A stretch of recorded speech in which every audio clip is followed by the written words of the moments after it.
ধূমপান এবং মদ্যপান স্বাস্থ্যের জন্য ক্ষতিকারক। Cigarette smoking and consumption of alcohol are injurious to health. Team গল্প গুজবের পক্ষ থেকে জানানো হচ্ছে যে আমরা কোন রকমের কুসংস্কার এবং অন্ধবিশ্বাসকে প্রাধান্য দিই না। যে সমস্ত গল্পের নাট্যরূপ আপনারা শুনে থাকেন তার পুরোটাই লেখক এবং লেখিকার কল্পনাপ্রসূত এবং শুধুমাত্র ভৌতিক আবহ এবং রোমাঞ্চকর পরিবেশ তৈরি করার জন্যই সেই সমস্ত মুহূর্তগুলির অবতারণা করা হয়ে থাকে। এর সঙ্গে বাস্তবে কোনো ঘটনার কোনো রকম সম্পর্ক নেই। তা সত্ত্বেও যদি সেই সমস্ত ঘটনার সাথে বাস্তবের কোনো ঘটনার কোনো মিল পাওয়া যায় তা নিতান্তই কাকতালীয় এবং অনিচ্ছাকৃত। ধন্যবাদ।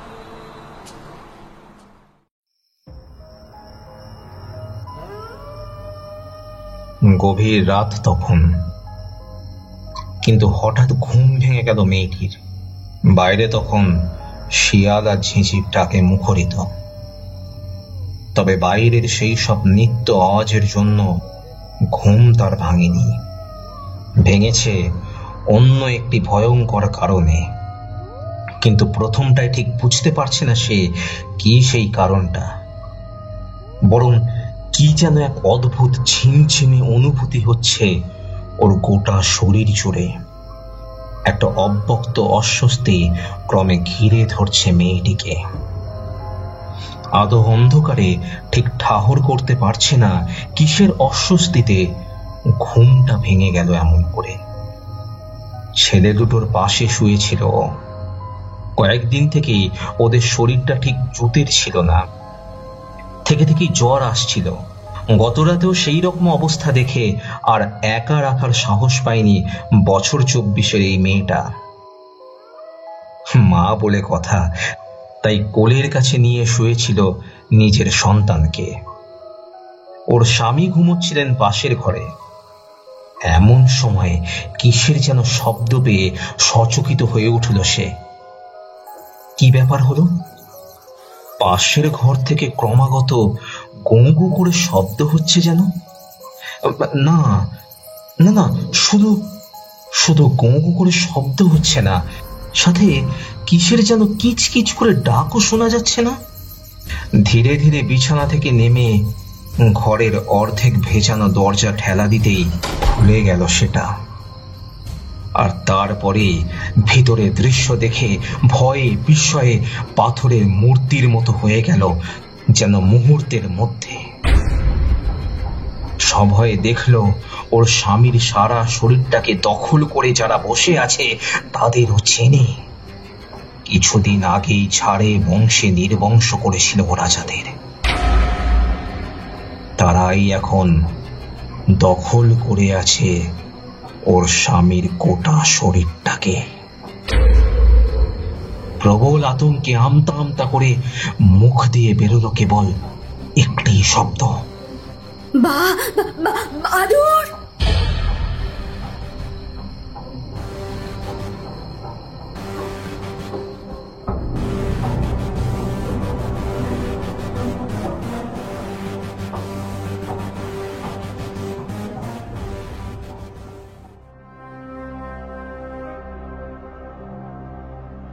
আচ্ছা, বাদুড় এই নামটা শুনলেই কেমন একটা গাটা যেন ছমছম করে ওঠে, তাই না?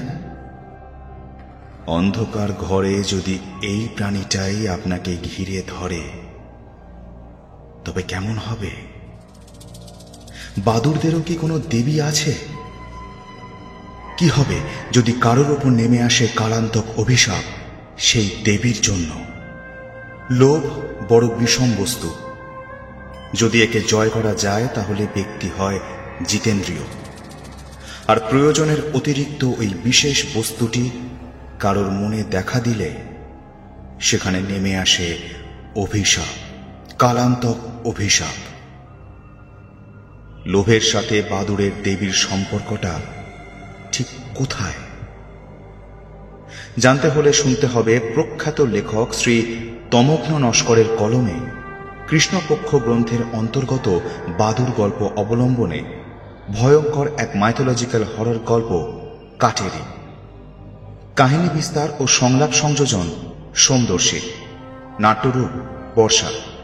গল্প পাঠে ও টিঙ্কা মামার চরিত্রে গীতিকা, আংশিক গল্প পাঠে পার্থ মুখার্জি ও সোমদর্শী, বিভিন্ন চরিত্রে অনিশ, দেবস্মিতা, রাজ চট্টোপাধ্যায় এবং শুভদীপ, শব্দ সংযোজন এবং মাস্টারিংয়ে রিম্পা ঘোষ, পোস্টারে Shubhadeep Banerjee, edit, sound effects, visual graphics এবং নির্দেশনায় সোমদর্শী এবং সূত্রধার আমি স্নেহাদ্রি।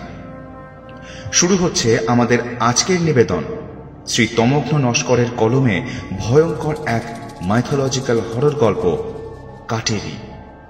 শুনতে থাকুন শ্রোতা বন্ধুরা।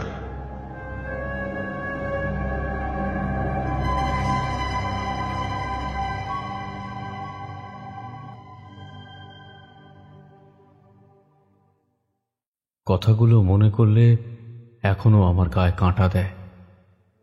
সত্যি এমন হতে পারে? সেবার চোখে না দেখলে কথাগুলো বিশ্বাস করতাম না কখনো। আমার ঠাকুর দেবতার ওপর ভক্তি শ্রদ্ধা ততটা ছিল না, বরং কেউ আমার সামনে দেব মাহাত্ম্যর বিষয় তুললে এক প্রকার ঝগড়া হয়ে যেত তার সাথে।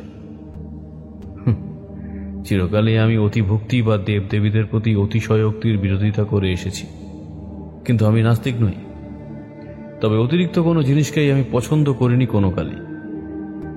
তবে সেবার যে গল্প আমি দক্ষিণ ভারতে গিয়ে কাজের সুবাদে শুনি এবং চাক্ষুষ প্রত্যক্ষ করি, তাতে আমার গতানুগতিক চিন্তাধারার একগুঁয়েতে চিড় ধরেছে। সেই দৃঢ়চিত্ত মানসিকতা কোথাও যেন একটু নড়ে গেছে। ব্যাপারটা শুরু থেকেই বলি। তবে সেটা ছিল ঘোর বর্ষাকাল। তামিলনাড়ুর মাদুরাই জেলার অন্তর্গত আয়ান কোট্টাইয়ে তুমুল বৃষ্টি নেমেছিল। দুপুরের খাওয়ার জন্য যে পাইস হোটেলটায় এসে বসে আছি, তার টিনের শেডে চড়বড় করে আওয়াজ হচ্ছিল মুষলধারে বাড়ি বর্ষণের জন্য। বেঞ্চে বসে বৃষ্টি স্নাত পরিবেশকে উপভোগ করছি। এমন সময় কলা পাতায় ধোঁয়া ওঠা ইডলি আর কুঁদরির সবজি দিয়ে গেল বালা, এই হোটেলের চটপটে এক ছোকরা চাকর। সেই একই সবজি আর পোষাচ্ছিল না বলে মাটন কলম্বো মানে মাটনের ঝোল আনতে বললাম। তারপর কুঁদরিটা সাইড করে ইডলি ভেঙে নিয়ে মাটন কলম্বে ডোবালাম। সাদা ইডলিকে রাঙিয়ে দিল গরম গরম নাল্লি মটনের ঝোল। আলতো করে চটকে মেখে মুখে চালান করে টিঙ্কাম্মার দিকে তাকালাম। টিঙ্কাম্মার আশফুলের মতো সর পড়া চোখে কোনো অভিব্যক্তি দেখতে পেলাম না। শুধু তার হাতের শিরাগুলো একবার ফুলে উঠে আবার থিতিয়ে গেল। না না না, এভাবে হবে না। ব্যাপারটা আরেকটু বুঝিয়ে বলি। আমাদের সাইট মাদুরাইয়ের এই প্রত্যন্ত গ্রামে। নেহাত চাকরির ব্যাপার, তাই বাধ্য হয়ে ঠেকায় পড়ে এখানে আসতে হয়েছে। এখানে সব থেকে বড় হোটেলের মালিক টিঙ্কাম্মা। রোজ সেখানেই খেতে যেতাম, আর আম্মাকে দেখতাম বসে বসে পান চিবোচ্ছেন। খাওয়ার পর লোকজন সবাই তাকে প্রণাম ঠুকে যেত। বয়স্ক মানুষটি ক্যাশেই বসতেন। আম্মার সঙ্গে আমার দারুণ খাতির গড়ে উঠেছিল। মানুষটি আমাকে জোর করে হাফ বয়েল ডিম, এগ চাপমুন্ডি ইত্যাদি খাওয়াতেন। মাঝে মাঝে আমার জন্য তাক্কিলি রাইস আম্মা নিজের হাতে মেখে দিতেন। সাধারণত খুব ভালো আর প্রিয় খরিদ্দারকে আম্মা এমন করেই খাওয়ান, এমনই শুনেছিলাম। আমার সঙ্গে আমার এই সম্পর্কটা হয়েছিল কিন্তু বেশ অদ্ভুতভাবে। জানলে অনেকেই অবাক হবে, সম্পর্কটা গড়ে উঠেছিল গল্পের সুবাদে। আমি যে এক মহাগপ্পে মানুষ এটা বুঝে আম্মা খুব খুশি হয়েছিলেন। ওই দোকানে বসে টিমের বাকিদের আমার জীবনের একটা অভিজ্ঞতা বলেছিলাম। অবশ্যই সেটা অতি প্রাকৃতই বটে। আমার গল্প বলার স্টাইলে অনেকে আকৃষ্ট হতো এবং তাদের কাছ থেকেও নানান সময়ে জেনে নিয়েছিলাম নানান গল্প। আম্মা যে বাংলা বোঝেন এটা জানতাম না, কিন্তু তিনি নিজেই আলাপ করলেন। কথায় দক্ষিণী টান থাকলেও সে বাংলা বুঝতে বিন্দুমাত্র সমস্যা হয়নি আমার। আম্মা যে এই গল্প সংগ্রহের ব্যাপারটা বেশ পছন্দ করেছেন এও তখনই জানতে পারি। কথায় কথায় জেনেছিলাম মহিলাটির ছেলে নাতিরা সবাই শহরে, সেখানেই দোকান আর পড়াশুনো নিয়ে তারা দারুণ ব্যস্ত হয়ে পড়েছে। ছেলে বৌমারা হপ্তায় হপ্তায় গাড়ি নিয়ে আসে, বাড়ির ডাব নারকেল সবজি নিয়ে মামুলি খোঁজখবর সেরেই চলে যায়। বুড়ি মানুষটার মনের খবর কেউ রাখে না। সেই শূন্যস্থান কিছুটা হলেও ভরাট করেছিলাম আমি।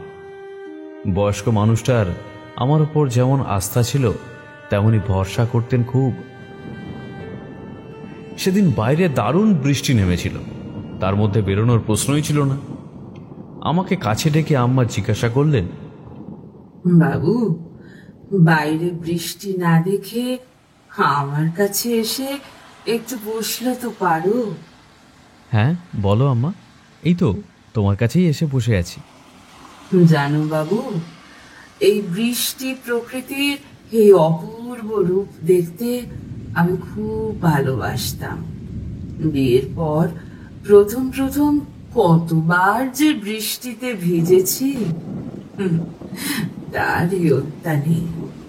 কিন্তু এখন কি একদমই দেখতে পান না? কথাটা বলেই কেমন যেন অপ্রস্তুত হয়ে পড়লাম। ওই সরপড়া চোখের অবস্থা দেখে আমার আগেই বোঝা উচিত ছিল উনি একেবারেই অন্ধ। তো এমন একজন মানুষকে হুট করে এমন একটা কথা বলে তার মনে অজান্তে আঘাত দেওয়াটা উচিত হলো না। কিন্তু টিঙ্কাম্মা আমার কথায় এত কিছু মনে না করে একটা বিচিত্র হাসি হাসলেন। প্রাকৃতিক দুর্যোগের জন্য প্রায় অন্ধকার ও প্রায় জনমানুষহীন হোটেলের খাটিয়ার উপর থেকেই সেই হাসিটা দেখে গাটা কেমন যেন ছমছম করে উঠল। সরপড়ার চোখে অদৃশ্য প্রায় মণিটা যেন একবার কেঁপে উঠল। তারপর হাতড়ে হাতড়ে আমার হাতটা ধরে টিঙ্কাম্মা ফিসফিস করে হিসিসে গলায় বলে উঠল, লোভ, লোভ কতখানি ভয়ানক তোমার কোনো ধারণা আছে বাবু? লোভের বশবর্তী হয়ে দেবীর জিনিসে হাত বাড়ালে তা কতটা ভয়ানক হতে পারে তা জানো? কথাটা শুনে কেমন যেন চমকে উঠলাম। একটা অজানা শিরশিরানি অনুভূতি সারা শরীরে ছড়িয়ে পড়ে অজান্তেই হাতের লোমগুলো দাঁড় করিয়ে দিল। এটা কি বলছে বয়স্কা মানুষটি? সেই দেব মাহাত্ম্যর কথা? কিন্তু অন্য দিনের মতো আজ আমার এসব কথায় বিরক্তি লাগছে না কেন? বিরক্তির বদলে একটা ভয় কেন মাথা চাড়া দিচ্ছে মনের মধ্যে। আমতা আমতা করে বললাম, দেবীর জিনিস মানে কি বলতে চাইছেন টিঙ্কাম্মা? আর লোভ কতখানি ভয়ানক কি দেখেছেন আপনি? অনেক অনেক কিছু করেছি, যে মারাত্মক পাপেই আজ আমার এই দশা। আমার কৃতকর্মের জন্যই ভয়ঙ্কর অভিশাপে অভিশপ্ত জীবন কাটাচ্ছি আমি। আর আর একজন। কি হয়েছিল আমায় বলবেন টিঙ্কাম্মা? আমি জানতে চাই কি এমন পাপ করেছিলেন যার অভিশাপে আপনি আজ অন্ধ? যে পাপ করেছিলাম এখন বুঝতে পারি, সে পাপের কোনো ক্ষমা হয় না। শুধু যে এই সামান্য অভিশাপে তিনি ক্ষান্ত, সেটা আমার পরম সৌভাগ্য। আসলে আমার মা ছিলেন একেবারে নির্বিরোধী, সংসার সর্বস্ব মানুষ। সংসারের বাইরে কিছু নিয়েই তিনি মাথা ঘামাতেন না। ফলে মদ আর জুয়ে বাবা সব সম্পত্তি উড়িয়ে দিচ্ছেন দেখেও তিনি কিচ্ছু বলেননি। আর বললেই বা শুনতো কে তখন? তখনকার সমাজ এখনকার মতো তো এত উদার চেতা ছিল না। নারীরা তখন কেবল সংসার সামলাতো, পরিবার পরিজন সম্পত্তি কিংবা সমাজের কোনো বিষয়ে তাদের কোনো মতই গ্রাহ্য করা হতো না। তবে আমার জন্মের পর বাবার হুঁশ ফিরেছিল, কিন্তু তখন তার কাছে সম্পত্তি বলতে ছিল কটা নারকেল, খেজুর আর কলার বাগান। যৌবনে বাবা বেশ কিছুদিন বেঙ্গলি রাইস মিলে কাজ করেছিলেন। সেখান থেকে শেখা পাতলা গুড় আর পাটালি তৈরির বিদ্যাই তখন কাজে লাগলো। এইসব অঞ্চলে বেঙ্গলের মতো অমন সুন্দর গুড় হয় না। সেই গুড় আর পাটালির জন্য আস্তে আস্তে আমাদের অবস্থা ফিরল। গুড় জাল দেওয়াই হলো গুড় তৈরির আসল ধাপ। এই বিশেষ প্রক্রিয়াটি বাবা কিন্তু কারো সঙ্গে ভাগ করে নিতে চাননি। তাই বাবার সঙ্গে গাছ কাটা, রসের হাড়ি নামানো, গুড় বানানো এসব আমিই করতাম। শীতের সময় খেজুর রস নিয়ে আমাদের আলাদাভাবে খাটতে হতো। এটি গাছের গায়ে কিছুটা অংশ কেটে দেওয়া হয়, তার তলায় হাড়ি পাতা হয়। হাড়ির খোলে চুন লাগানো থাকে যাতে রস পরিষ্কার হয়। হাড়ির গায়ে উনুন পুড়িয়ে কালি করা থাকে যাতে আধারে ক্যামুফ্লেজ হয়, না হলে বাদুড় টের পেয়ে রস খেয়ে যায়। সারা রাত সেই হাড়িতে চুঁয়ে চুঁয়ে যে রস জমা হতো সেটা ভোর রাতে নামিয়ে আনতাম। এক টানা 3 দিন রস হবার পর তার স্বাদ কষাটে হয়ে যেত। তখন সেই রস এনে গুড় করতাম না, বরং বেলা অব্দি হাড়ি গাছেই রাখতাম। রোদে রেখে গেঁজিয়ে নিলে মিঠে কষায় সে এক স্বর্গীয় স্বাদ হতো। এতে সুবিধা হলো দেশি মদ বানানোর মতো পুলিশকে আইনের চোখ রাঙানি নেই। আবার স্বাদ এমনই যে খেলে হালকা নেশা হবেই। সেই টানে সে আসবে খেতে। আমি আর বাবা রাতে গাছ চাঁচতে যেতাম, কিন্তু এই ব্যাপারে একটা বিশেষ নিয়ম মেনে চলা হতো। বাবা সবসময় আমার তুলনায় 1 ঘন্টা আগে বেরিয়ে যেতেন। তিনি গাছতলায় অপেক্ষা করতেন। তারপর 1 ঘন্টা বাদে আমি বাড়ির এক ঝি বা মায়ের সঙ্গে সেই গাছতলায় যেতাম। বাবা আগের এই 1 ঘন্টা ঠিক কি করতেন তা আমার অজানা ছিল। এ ব্যাপারে বাবার কঠোর নির্দেশ ছিল, তাই আমরা কোনোদিন বিষয়টার মধ্যে ঠিক কি রহস্য লুকিয়েছিল জানতে পারিনি। আরো বড় দুর্ভাগ্যের বিষয় হলো হঠাৎ স্ট্রোক হয়ে মৃত্যুর ফলে বাবা পরবর্তীকালে আমাকে এ নিয়ে কিছু বলেও যেতে পারেননি। তবে বাবার এই বিশেষ ব্যাপারটা নিয়ে আমার কৌতূহলের অন্ত ছিল না। বিষয়টা নিয়ে আরো জানার আগ্রহ বেড়ে যায় যখন আরো কয়েকটা নিয়ম কঠোরভাবে মানতে বলা হলো। নিয়মগুলো ছিল যেমন অদ্ভুত তেমনি রহস্যাবৃত। এই যেমন শুধুমাত্র ভোর রাতেই আমরা গাছতলায় যেতে পারবো, কিন্তু দিনের বেলায় ওই গাছতলার আশেপাশে যাওয়ার উপরেও কড়া নিষেধ ছিল। আরো একটা ব্যাপারে খুব কড়া আদেশ ছিল আমার উপর। খেজুর বাগানের মধ্যেই একখানা পুরনো অশ্বত্থ গাছ ছিল।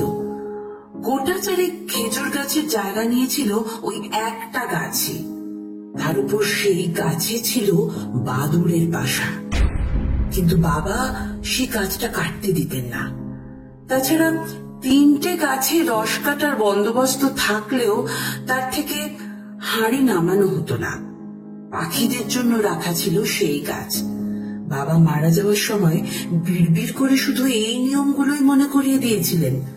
জানি না মৃত্যুকালে তিনি কিছু আঁচ করতে পেরেছিলেন কিনা। তবে ততদিনে আমাদের রসের সুনাম বহুদূর পর্যন্ত ছড়িয়ে পড়েছে। বিক্রিবাটা ঠিকই চলতে লাগলো বলে বাবা মারা যাওয়ার পর আমরা দিশেহারা হয়ে পড়িনি, বরং আস্তে আস্তে ব্যবসার হাল ধরেছিলাম। ততদিনে এক বাঙালির সঙ্গে আমার বিয়ে হয়েছিল। এই মানুষটির সঙ্গে বাবার পরিচয় হয়েছিল প্রথম জীবনে, বাংলায় কাজ করতে গিয়ে। তার কাছ থেকে বাবা কাজ শিখেছিলেন। দূরত্বের গণ্ডি পেরিয়ে বন্ধুত্ব মজবুতই ছিল, আসা যাওয়া তো ছিলই। পাটকাঠি, গাছের চারা ইত্যাদি দেওয়া নেওয়া সবই চলত। বিয়ের মাধ্যমে এই সম্পর্ককে পোক্ত চেহারা দেওয়া হয়েছিল। সে সময় গাঁয়ের মানুষ বাবাকে একঘরে করার ভয় দেখিয়েছিল। সে সময় জাতপাত বা সামাজিক কুসংস্কারাচ্ছন্নতা বিষয়টা ছিল বড্ড প্রকট। কেউ স্বজাতি বাদে অন্য জাতিতে বিয়ে শাদী করলে সমাজের মাথারা হয় সেই পরিবারকে গ্রাম ছাড়া করত, নয়তো তাদের একঘরে করত। বাবাকেও এই বিয়ের জন্য কম ঝক্কি পোহাতে হয়নি, কিন্তু পরে কালের নিয়মে সবই ঠিক হয়ে যায়। বাবার বয়স হয়ে যাচ্ছিল বলে আমরা 3 জন একসঙ্গে রস আনতে যেতাম। তবে নিয়ম সেই একই ছিল। বাবা আগে যেতেন আর 1 ঘন্টা পর আমি আর আমার স্বামী মোপেডে চেপে রওনা দিতাম। বাগানের 100-5 মিটার আগেই আমরা নেমে পড়তাম, তারপর হেঁটে বাগানে ঢুকতাম। বাগান উঁচু প্যাকাটি আর রাঞ্চিতা জাতীয় লতা গাছের বেড়ায় ঢাকা থাকতো বলে সহজে দেখা যেত না। বাইরে থেকে লোকজন কিছুই দেখতে পেত না। আমরা 5 ব্যাটারির টর্চ নিয়ে ঢুকতাম। সেই আলো ফেলে রস পাড়া হতো। কখনো ওই 3টে গাছের দিকেও আলো মারতাম। দেখতাম কি সুন্দর চকচকে করে নিগোনো ওই 3টে গাছের তলা। বুঝতে পারতাম বাবা এসে ওই গাছের তলায় কিছু করেছেন, কিন্তু সেটা দেখার মতো কিছু পড়ে থাকতো না। বাবাও কখনো বলেননি তিনি ঠিক কি করতেন। চুপচাপ রসের হাড়ি নামিয়ে বাগানের বাইরে রাখতাম। মোপেডে চাপিয়ে 2-3 ক্ষেপে সেগুলো বয়ে আমরা ঘরে নিয়ে যেতাম। বাবা বলতেন, শোন মা, আমি যেমন আগে যাই, আর বাগানে যে গাছগুলো পাখিদের জন্য রস রাখা থাকে সেগুলোর দিকে কোনোদিন হাত বাড়াস না। দেবী মার কৃপায় আমাদের অবস্থা ফিরেছে। কিন্তু বাবা, প্রতিবার এভাবে রেখে দিলে আমাদের তো অনেক ক্ষতি হয়ে যাচ্ছে, তাই নাকি বাবা? মাঝে মধ্যে চাহিদা বড্ড ভয়ঙ্কর বস্তু রে মা। যেটা তোর সামান্য চাহিদা বলে মনে হচ্ছে, সেটা কখন লোভে পরিবর্তিত হবে বুঝতেই পারবি না। আর একবার লোভ মনে জায়গা করলে কত বড় সর্বনাশ হবে তা তুই ভাবতেও পারবি না রে। হ্যাঁ মারে, আমাদের আগের অবস্থা যা ছিল এখন তার থেকে অনেক ভালো আছি রে। আমি যা বললাম মনে রাখিস, ভুলিস না যেন। বাবার সে কথাগুলো ঠিক কতটা গুরুত্বপূর্ণ ছিল সেদিন বুঝিনি। বয়স অল্প ছিল তো, আর অল্প বয়সের কত যে চাহিদা, আকাঙ্ক্ষা আর লোভ থাকে সেটা তখন না বুঝলেও বয়স বাড়ার সাথে সাথে অকারণ চাহিদা আর লোভ করার যথার্থ শিক্ষা পাওয়ার পর এখন ভালোভাবেই সেটা অনুধাবন করতে পারি। বাবা যতদিন ছিলেন ততদিন সব ঠিকঠাকই চলছিল, কিন্তু বাবা গত হবার পর পরিস্থিতি বদলাতে শুরু করলো। সবকিছুর দায়িত্ব নেবার কিছুদিন পর আমি আর আমার স্বামী হিসেব করে দেখলাম ওই 3টে ছেড়ে রাখা গাছের জন্য প্রায় প্রতিদিন 300 টাকা করে লোকসান হচ্ছে। তার উপর অশ্বত্থ গাছটিকে সরিয়ে নতুন 3টে গাছ লাগানো হলে দৈনিক 600 টাকা অব্দি মুনাফা বেড়ে যাবে। তখনকার সময়ে অঙ্কটা শুধু দুর্দান্ত নয়, লোভনীয়ও বটে। বাবার কথাকে অগ্রাহ্য করে পাখিদের জন্য যে 3টি গাছ আলাদা রাখা ছিল, প্রথমে আমরা ওই 3টে গাছ থেকে রস সংগ্রহ করা শুরু করলাম।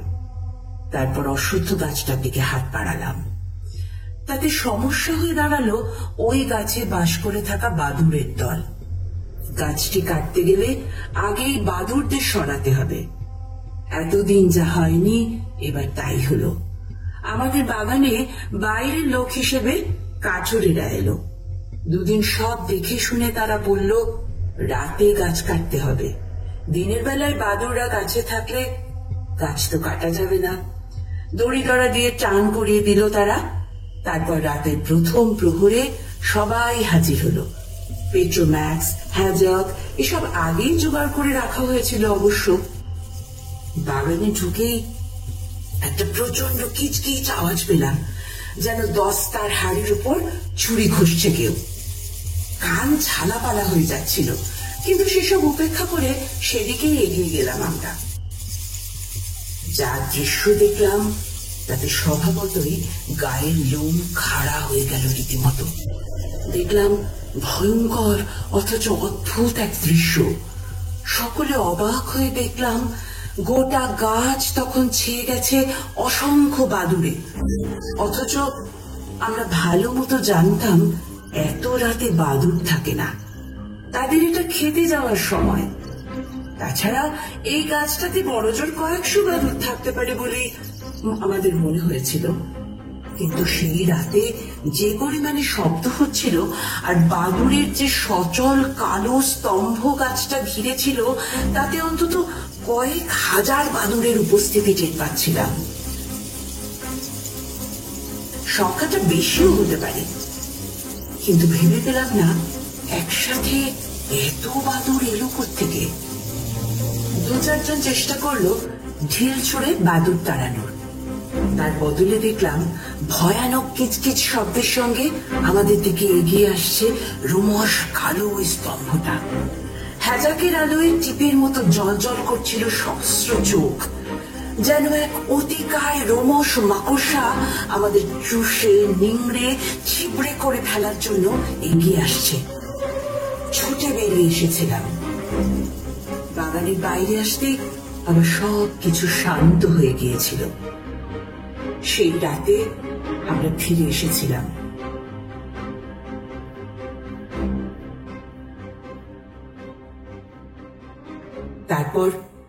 তারপর 2-3 রাত চেষ্টা করেও কিচ্ছু হলো না। তারই মধ্যে বাদুড়গুলো নতুন করে ক্ষতি করা শুরু করেছিল। আমরা রস ঘরে আনতেই পারছিলাম না, সমস্ত রস বাদুড়ে খেয়ে শেষ করে ফেলছিল। বাধ্য হয়ে একটা মরিয়া সিদ্ধান্ত নিতে হয়েছিল আমাদের। তাতে আমাদের খুব একটা সায় ছিল না, কিন্তু ক্রমাগত লোকসান দেখতে কারই বা ভালো লাগে। তাই সবচেয়ে খারাপ সিদ্ধান্তটাই নিতে হয়েছিল। সিদ্ধান্তটার খেসারত আজও আমাদের দিতে হচ্ছে, আর দিতেও হবে মৃত্যুর শেষ দিন পর্যন্ত। সেদিন সকালবেলা আমরা সবাই বাগানের বাইরে জড়ো হলাম। সঙ্গে ছিল 2 জ্যারিকেন কেরোসিন তেল। বাদুড়ের বৈশিষ্ট্যই হলো তারা সকালবেলা গাছের গায়ে ঝুলে থাকে। গাছটা থেকে হাত 2 দূরে গোল করে কেরোসিন তেল ঢেলে আগুন জ্বালিয়ে দেওয়া হলো। বাদুড়গুলো মারতে চাইনি আমরা, তাই একটু দূর থেকেই গোল করে ঘিরে আগুন জ্বালিয়েছিলাম। সচরাচর আগুনের তাপ পেলে বাদুড় গাছের গোড়ায় পড়ে যায়। তারপর আমরা চলে আসতাম। পরিকল্পনা ছিল এভাবে আরো 2 দিন করলে বাদুড়রা বাসা ছাড়বে। কয়েকবার এরকম আগুনের তাতে ভয় পাইয়ে দিলে বাদুড়েরা সচরাচর সেখানে ফিরে আসে না। কিন্তু টানা 3 দিন এরকম করার পরেও বাদুড়গুলো কিছুতেই গাছ ছেড়ে গেল না। তাই শেষে 4র্থ দিন সেই ভয়ঙ্কর সিদ্ধান্তটা নেওয়া হলো। গাছের গোড়াতেই আগুন লাগিয়ে দেওয়া হলো। সে ছিল এক ভয়ানক হৃদয় বিদারী দৃশ্য। বাদুড়গুলো লাফাচ্ছিল, ঝাঁপাচ্ছিল, ছটফট করছিল আর চলছিল। জ্বলন্ত অবস্থায় বাদুড়গুলো এদিক ওদিক ছিটকে পড়ে শুকনো পাতায় আগুন লেগে যাচ্ছিল। মুহূর্তের মধ্যে জায়গাটিতে যেন দাবানল লেগে গেল। আমাদের বেশ কিছু গাছ ক্ষতিগ্রস্ত হলো সেই আগুনে। অশ্বত্থ গাছটা পুড়ে গিয়ে সেখানে তার পোড়া কঙ্কালসার দেহটা নিয়ে দাঁড়িয়ে রইল। রাতের অন্ধকারে সে গাছটাকে দেখলে রীতিমতো গায়ে কাঁটা দিত। বাদুড়রা বিদায় হলো ঠিকই, কিন্তু এরপর থেকে সমস্যা একেবারে মারাত্মক চেহারা নিল। যা যা আমাদের বাড়িতে হতে শুরু করলো তাতে স্পষ্ট বোঝা গেল এর পিছনে আছে কোন অতি প্রাকৃত শক্তি। আমাদের বাড়িতে 8খানা দুধের গাভী ছিল, আর ছিল বিশাল একখানা ষাঁড়। উত্তম সন্তানের আশায় অনেকেই গরু নিয়ে আমাদের ষাঁড়ের কাছে পাল দেওয়াতে আসতো। কিন্তু একদিন হঠাৎ সেই ষাঁড়টি কিভাবে জানি উধাও হয়ে গেল। সে যে কোথায় গেল তা আমরা বুঝতেই পারলাম না। শুধু রাতে বাঁধা থাকতো সে, বাকি সারাদিন গোটা পাড়া চষে বেড়াতো। রাতে সে দড়ি ছিঁড়ে পালিয়ে গেল। তারপরে উধাও হলো 2টি দুধের গাই। এরপর একদিন বজ্রপাতে আমাদের 5টি ফলন্ত নারকেল গাছ দাউ দাউ করে জ্বলে উঠল। সে ছিল বিনা মেঘের বজ্রপাত। তারই সঙ্গে তুমুল ঝোড়ো হাওয়া শুরু হওয়ার ফলে ছড়িয়ে পড়া আগুন আমাদের গোটা নারকেল বাগানটাই প্রায় নষ্ট করে ফেলল। নারকেল গাছগুলো যে রাতে নষ্ট হলো বাজ পড়ে, সেই রাতের কথা। গ্রামের দিকে রাতে লোকজন একটু তাড়াতাড়ি শুয়ে পড়ে, যেহেতু তারা অনেকে ভোরবেলায় খেতে যায়। কিন্তু আমাদের কাজ ছিল রাতের বেলায়। বাগান থেকে রস রাতের অন্ধকারেই আমরা আনতাম। সে রাতে গোয়াল ঘরের পাশে গুদাম ঘর থেকে খালি রসের হাঁড়ি নিয়ে আসতে গিয়ে কি কারণে যেন অজানা একটা আতঙ্ক আমায় ঘিরে ধরল। 5টি ইন্দ্রিয়ের বাইরে যে 6 নম্বর ইন্দ্রিয়টি আমাদের আছে, সে মুহূর্তে যেন সজাগ হয়ে আমার জানান দিল এখানে এমন কিছু আছে যা সাধারণের যুক্তি বা ভাবনার বাইরে অবস্থান করে। কাঠের দরজাটা শিকল ধরে কোনো মতে আমার বাঁদিকে তাকিয়ে দেখলাম, আর সাথে সাথে আমার হৃৎপিণ্ডটা তড়াক করে লাফিয়ে উঠে মনে হলো যেন গলার কাছে এসে আটকেছে। বাঁ পাশের ফাঁকা জমির উপরে বাজে পুড়ে যাওয়া নারকেল গাছ থেকে উল্টো করে ঝুলে আছে একটা বিশাল আকারের বাদুড়। না, গ্রামের মেয়ে হবার জন্য বাদুড় আমি অনেক দেখেছি, কিন্তু এই বাদুড় আমার চেনা বাদুড়ের মতো নয়, একেবারেই নয়। লম্বায় প্রায় 8 থেকে 9 ফুটের বেশি, কালো কুচকুচে প্রাণীটার লাল অঙ্গারের মতো জ্বলন্ত 2 চোখের দৃষ্টি নিবদ্ধ রয়েছে ঠিক আমারই উপর। সে চোখ থেকে ক্রোধ আর প্রতিশোধের আগুন ঝরে পড়ছে ক্রমাগত। ওই দৃষ্টি যেন আমায় সম্মোহিত করে চিৎকার করার সামান্য শক্তিটুকুও যেন লোপ পেয়ে গিয়েছিল। কিন্তু হঠাৎ যে নারকীয় দৃশ্য দেখলাম, তাতে একটা আমার জড়তা মুহূর্তে যেন উবে গেল। দেখলাম বাদুড়টা সেই বিশাল দেহটা যেন মুহূর্তে খণ্ড খণ্ড বিভক্ত হয়ে তীর বেগে ছুটে আসলো আমার দিকে। প্রবল ভয়ে আর আতঙ্কে চিৎকার করে মাটিতে পড়ে গেলাম।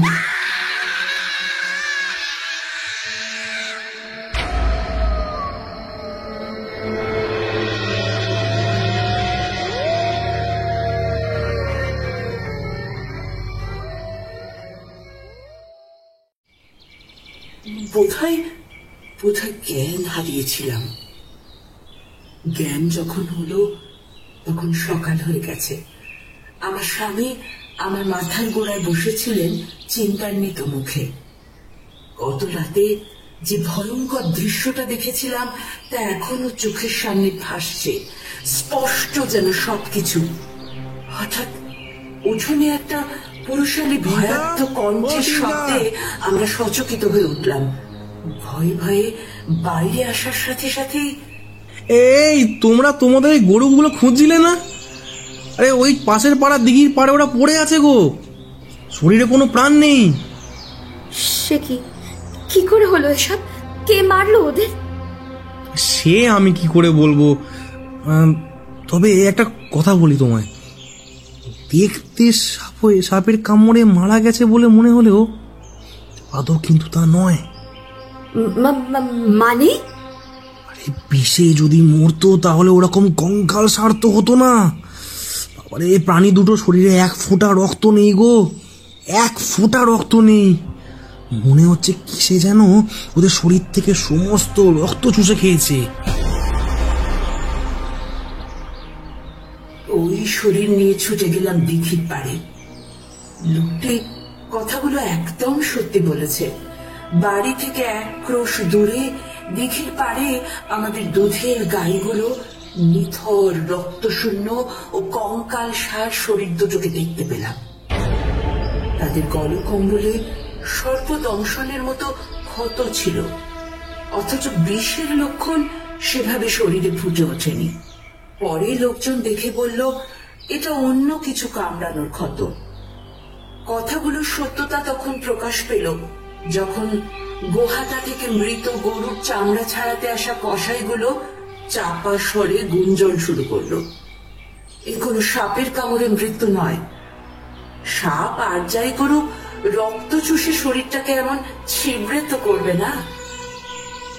তবে কি ওই নিশাচর প্রাণীগুলোই যারা কাল রাতে আমাকে তাড়া করেছিল? বাদুড়।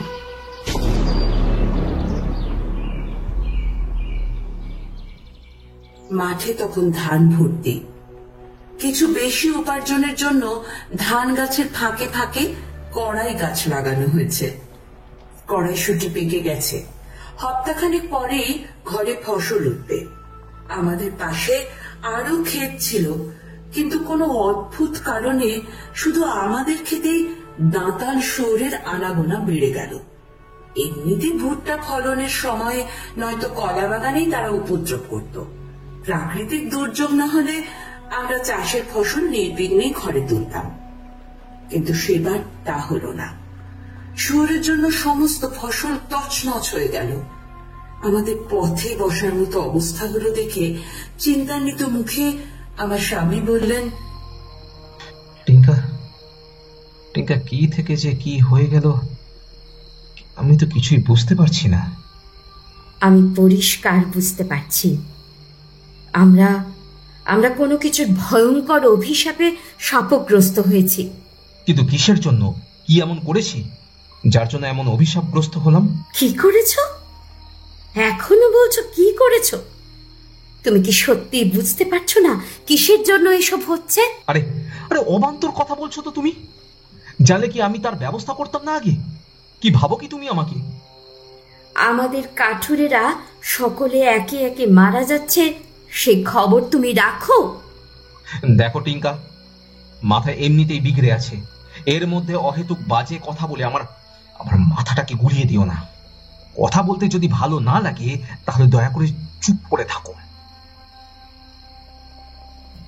উনি আরো কিছু বলতে যাচ্ছিলেন, এমন সময় পাশের ঘর থেকে কান্নার শব্দ শুনে দৌড়ে ভিতরে গেলাম।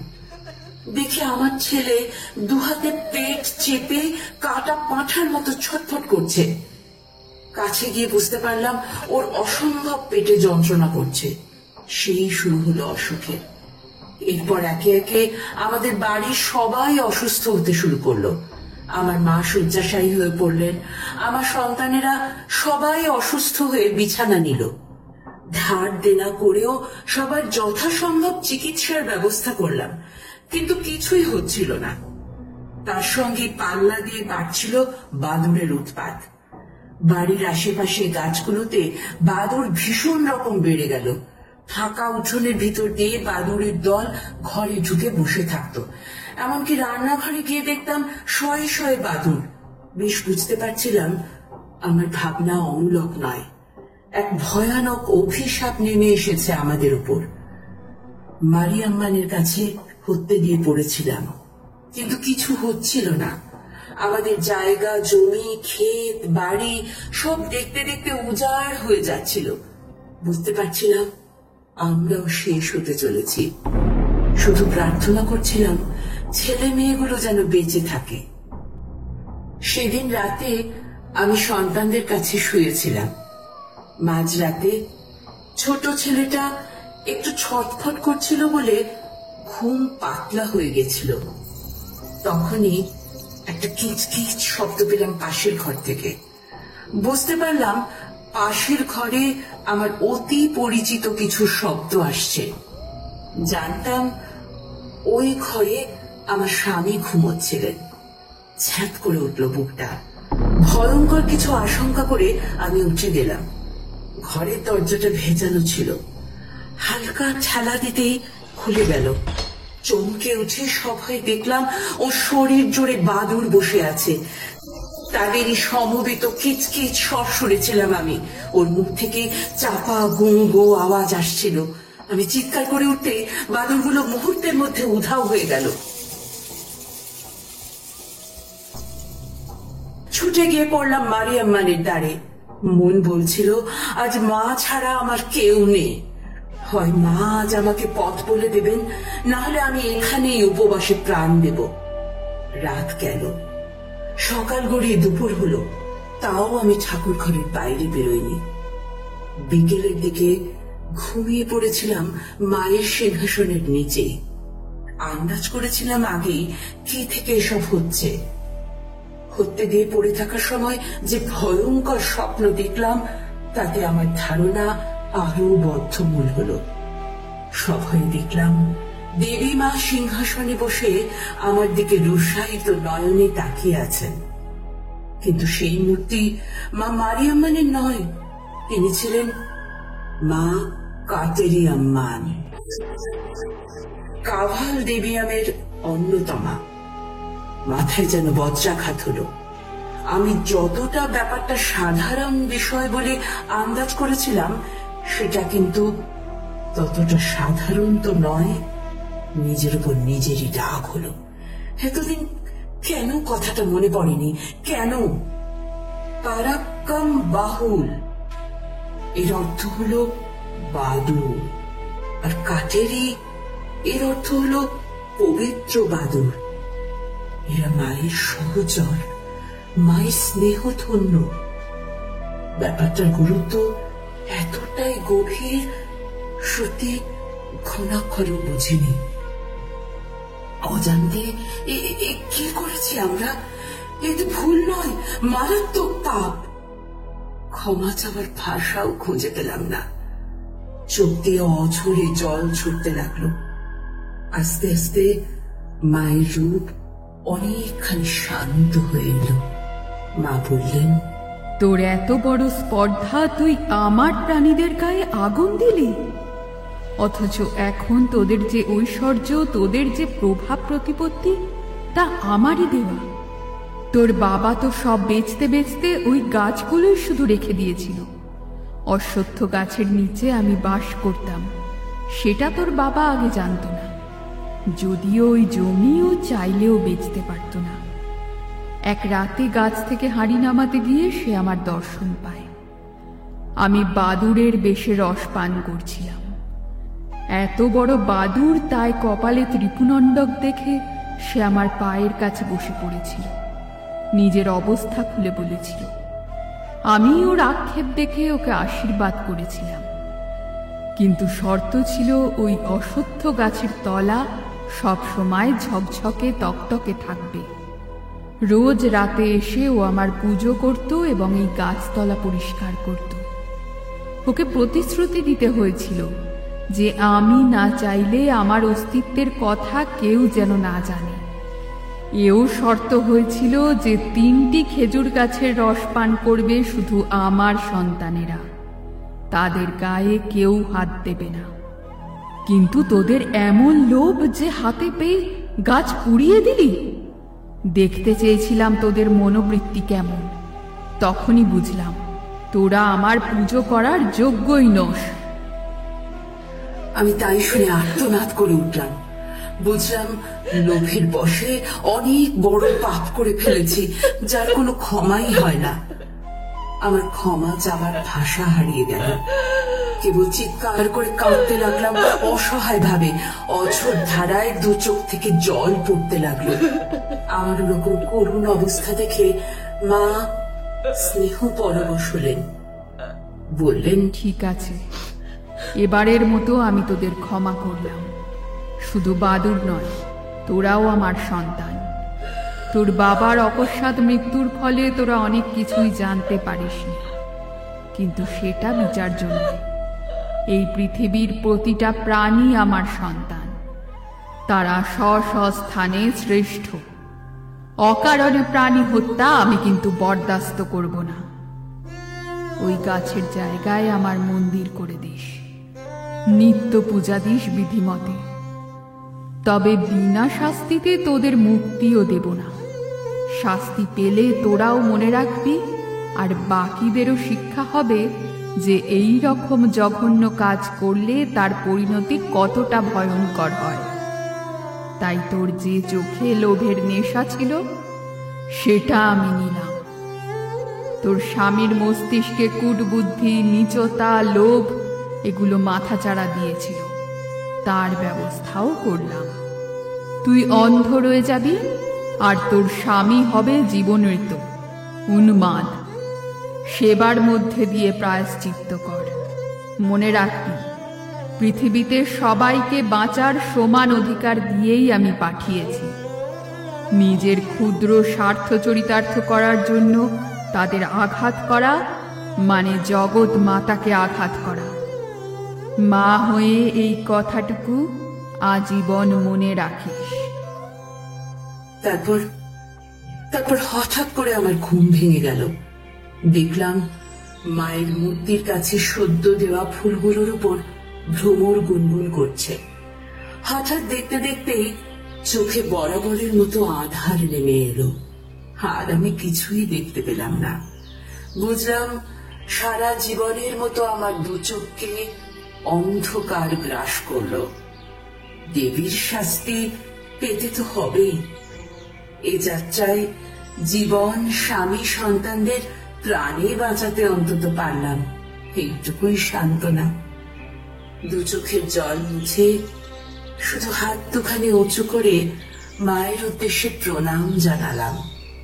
সেদিনের পর আস্তে আস্তে সব কিছু ঠিক হয়ে গিয়েছিল। সবটাই অবশ্য শুনে শুনে জেনেছি, আমি তো আর দেখতে পাই না। তবে আজও বাড়ি যাওয়ার সময়। কথাটা শেষ হওয়ার আগেই এমন একটা জিনিস দেখতে পেলাম যা দেখে আমার দিনের আলোর মধ্যেও গায়ে কাঁটা দিয়ে উঠল। একটা বিশাল বাদুড় এসে টিঙ্কাম্মার পিছনে একটা দেওয়ালের কার্নিশে ঝুলে পড়ল। দিনের বেলায় বাদুড়, তাও এত বড়, আমি আগে দেখিনি। ভয় পেয়ে পিছিয়ে গেলাম। তারপর বুঝলাম স্বাভাবিক, দোকানে কারো ভাবান্তর হলো না। এরপর 2 মাস কেটে গেল, কাজ পুরোলো। ফিরে যাওয়ার আগে টিঙ্কাম্মার সঙ্গে দেখা করে প্রণাম করলাম। 2 হাত তুলে আমাকে আশীর্বাদ করলেন প্রবীণা। মায়ের প্রসাদও খাওয়ালেন। তবে বেরিয়ে আসার সময় বালা অর্থাৎ হোটেলের ছোকরা চাকরটা চুপি চুপি বলল, বাবু, একটা কথা বলবো? হ্যাঁ বল। সেদিন টিঙ্কাম্মা গল্প শেষ করতে পারেনি। মায়ের কথা মতো চলেছে বলে টিঙ্কাম্মার চোখ দুটো ওই বাদুড়ের চোখ হয়ে গেছে। ওই বাদুড় দিনেও দেখে, আর টিঙ্কাম্মা দিনের বেলা না দেখতে পেলেও রাতে কিন্তু সব দেখতে পায়।